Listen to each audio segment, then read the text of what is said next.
There's a moment in Washington that almost never happens. A prosecutor, a man who spent years chasing a former president, sits in a hearing room, and the person grilling him, one of his own targets, Jim Jordan, chairman of the House Judiciary Committee. And this time, he wasn't just asking questions on behalf of the American people. He was asking about himself. To understand what happened in that hearing room, you need to understand what Arctic frost is. It sounds like the name of a classified military operation. And in a way, it was, except the targets weren't foreign enemies. They were sitting members of the United States Congress. Arctic frost was a joint federal investigation opened in April 2022, involving the FBI, Department of Justice, and multiple federal agencies into Donald Trump's efforts to overturn the 2020 presidential election. That part, most people knew. What they didn't know, what was kept completely secret, was how wide the net had been cast. The FBI's Arctic frost probe obtained phone records of 10 Republican lawmakers, but that number would grow as Arctic frost became special counsel Jack Smith's election case. It also targeted over 400 Republican groups and individuals. Smith's office obtained phone records of at least 11 senators and 6 members of the House of Representatives. All of them Republican. All of them Republican. Not a single Democrat. And every single one of those subpoenas came with a court-ordered non-disclosure order, meaning the targets had no idea their phone records were being pulled.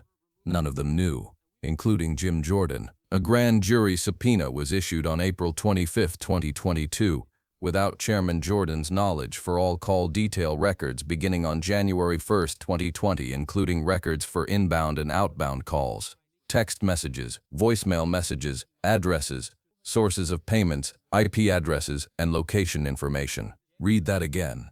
Everything: calls, texts, location data, payment sources, IP addresses.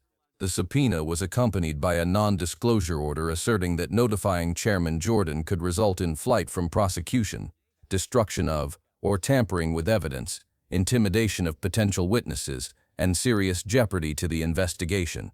Jim Jordan, the chairman of the House Judiciary Committee, the man whose job is to oversee the Justice Department. They told a court he might flee the country or tamper with evidence. That is what was said about an elected U.S. congressman. January 22, Washington, D.C., the Rayburn House Office Building. Former Special Counsel Jack Smith entered the hearing room around 10 a.m. and sat for his first public testimony.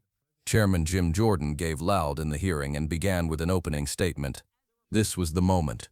5 hours, 1 room, 2 men on opposite sides of one of the most explosive legal and political battles in modern American history. Committee Chairman Jim Jordan raised the phone record subpoenas within the first 15 seconds of his opening statement. 15 seconds. Jordan didn't waste time.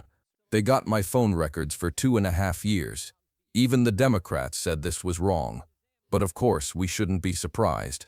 2.5 years of phone records, pulled in secret, without a single word of warning. And Jordan wasn't alone.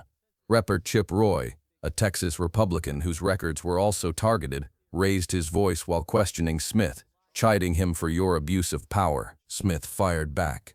We did our work pursuant to department policy, he told the committee. Department policy. That was his answer. But here's where the story gets complicated. Because Smith wasn't entirely wrong, and that is the most uncomfortable part of all this. Smith explained that a toll record subpoena gives you who a call is from, who it is to, and the length of that call. It does not tell you the content of what people are speaking about. That's technically accurate. Metadata doesn't include what was said, just numbers, times, and duration. But Republicans argued that wasn't the point. Rep. Brandon Gill broadened the attack to the Constitution's speech or debate clause, which generally shields lawmakers from legal exposure arising from their official legislative acts. Smith's office had subpoenaed at least 8 sitting senators for similar records, all with non-disclosure orders attached. And then came the internal emails. On May 17, 2023, Molly Gaston from Special Counsel Smith's office emailed John Keller, ahead of the DOJ Public Integrity Section, about issuing subpoenas for members' phone records. Keller warned her that there might be litigation risk because subpoenaing congressional information could violate the speech or debate clause of the Constitution. They were warned by their own colleague in writing, and they did it anyway. The hearing on January 22 was explosive, but it wasn't the end. the story had another layer, one that pulled three of the biggest corporations in America into the center of a constitutional fight. Senate Judiciary Committee Chairman Chuck Grassley formally launched hearings to examine Smith's investigative tactics and telecom compliance.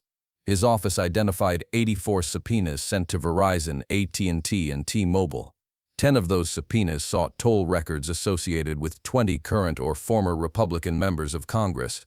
84 subpoenas to 3 telecom companies, all from one special counsel investigation. And here's the part that stunned the Senate.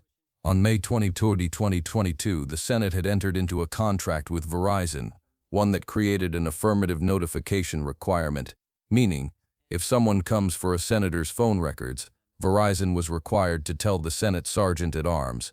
Verizon didn't. Under questioning, Verizon said they didn't have the infrastructure in place to know whether a congressional number was subpoenaed until February. They didn't have the infrastructure to honor a contract they had signed with the United States Senate. Senator Lindsey Graham asked directly about the contract.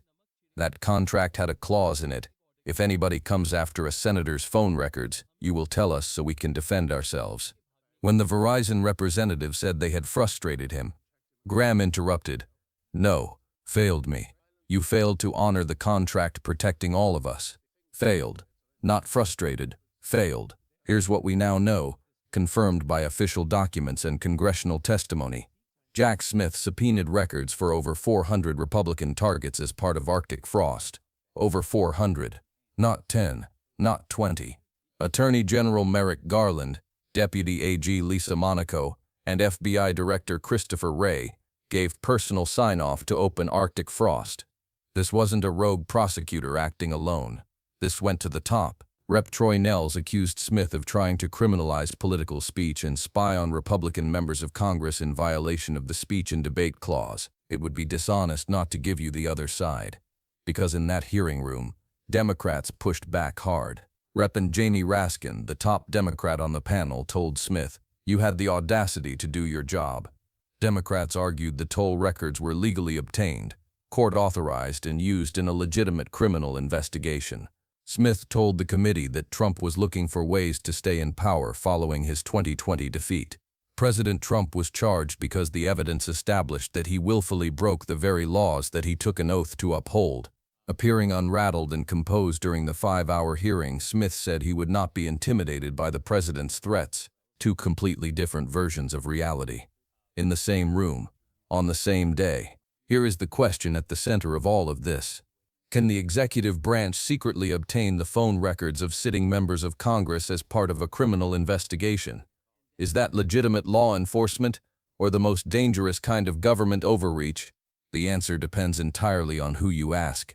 Rep. Kevin Kiley noted that some of Smith's moves were reversed by federal judges and asked Smith if he made any mistakes. When Smith said his only regret was not thanking his team enough, Kiley replied, "No mistakes. There's that humility. No regrets. No mistakes." A man completely convinced he did the right thing. And across the table, a congressman who spent 2.5 years with his phone records in someone else's hands without knowing it. Republicans have called this political weaponization, a violation of their constitutional protections. That phrase is now at the center of every oversight hearing, every Senate subcommittee, every subpoena sent to AT&T and Verizon and T-Mobile. And it all started with a secret operation named Arctic Frost, a name that, until whistleblowers came forward, no one outside a small circle of federal prosecutors and FBI agents had ever heard. Now everyone knows. The question is, what happens next?